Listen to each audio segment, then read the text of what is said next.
Information sharing between the public and private sector to counter cyber threats is a tangled web, and Congress and industry need to make the right moves and fast. This edition of All the Angles starts right now.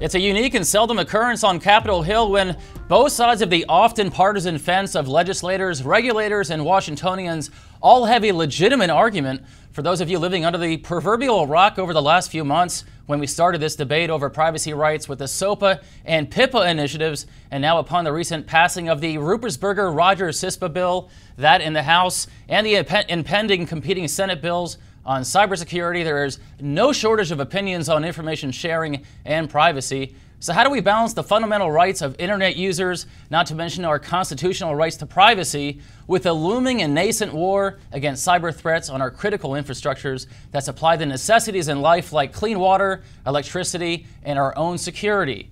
Here to give us their perspectives from the Hill and industry are three panelists. To my far left is Bob Dix, Vice President of Government Affairs and Critical Infrastructure Protection at Juniper Networks. And next to him is Gautam Nagesh, editor of the Technology Executive Briefing at Congressional Quarterly. And next to me is Dilip Sharhari, Director of Legislative Policy at TIA's Office of Government Affairs. And gentlemen, welcome back to the program. Thank you. Delighted to be here. Well, thanks for being here. In particular, you, Bob. I know you're a busy man these days. And I wanted to start the show by asking you one simple question before we kind of drill down to what CISPA is and the competing Senate bills for cybersecurity. This issue over privacy rights, the CISPA bill, and again, these Senate cybersecurity bills. Sorry, we just had a minor malfunction in our studio, and it'll be taken care of. A lot of discussion over privacy rights. This discussion has gone viral. I've been tracking it for the last few weeks. Can a bill like CISPA or those competing Senate bills actually prevent a cyber attack on our critical infrastructures? What CISPA particularly provides is a tool in the toolbox. It's another arrow in the quiver to try and help facilitate the exchange of information to build situational awareness to improve our ability to detect, prevent, and mitigate. It's a step, but it's a small step towards a much broader effort that we have to do to be in a better position to improve our overall cyber protection profile.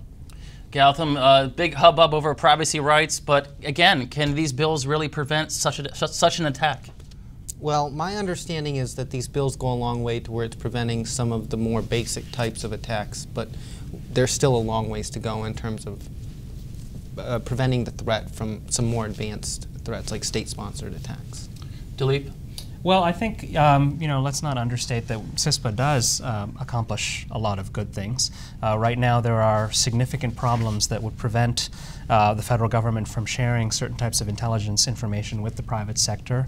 There are legal obstacles to private companies sharing information, which is important information, with each other to be able to coordinate and fend off these, increasingly sophisticated attacks. So CISPA is something that TIA has supported. We think it's a good starting point, and it's a very good first step, and we're hopeful that Congress will pass it. Well, speaking of Congress, let's go to a video clip from the Hill just a short 2 weeks back. Representative Jared Polis, a Democrat from Colorado, had a few words to say about privacy rights and these competing bills. To my director, let's go ahead and roll that clip and be right back with Bob's response.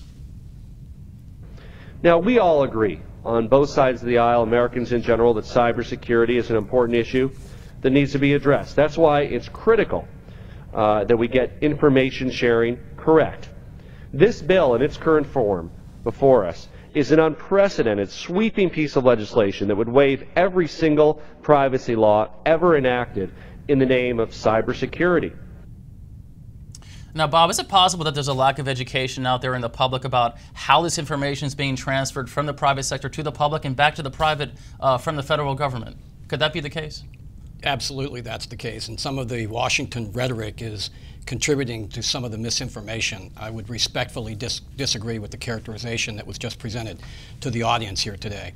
CISPA provides an opportunity to break down some of the barriers and impediments that have existed in the exchange between eligible and qualified participants in that effort of building situational awareness. And that's what this is really all about. We hear people talk about information sharing as this catchphrase.